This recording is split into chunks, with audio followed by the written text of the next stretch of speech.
Avem noul clasament de la balonul de aur. O să vă șocheze rău. Facem top 10. Locul 10. Cine credeți că a apărut în această listă? Lionel Messi. Nimic de comentat. Nimic de adăugat. Doar ce-a cărat echipa până în finala Cupei Mondiale. Era și culmea să nu fie în top 10. Mai departe. Vinicius pe 9. 8. Bellingham. 7. Olise. Care Olise acum 2-3 luni era pe locul 2.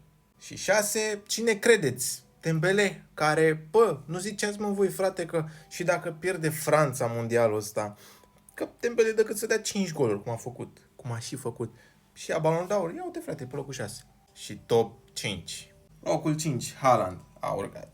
Locul 4, Rodri. N-ai nimic de comentat de Haaland, n-ai nimic de comentat de Rodri. Rodri, mai ales după prestația asta de la Cupa Mondială, era și culmea să nu fie în top 5, sincer.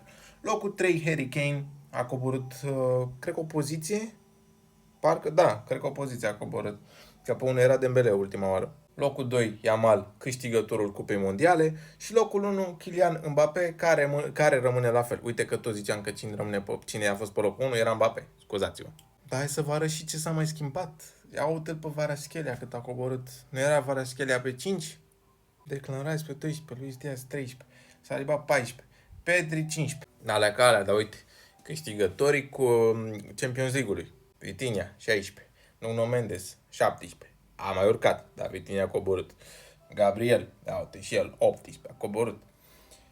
Fabian Ruiz 19, a urcat și el datorită Cupei Mondiale.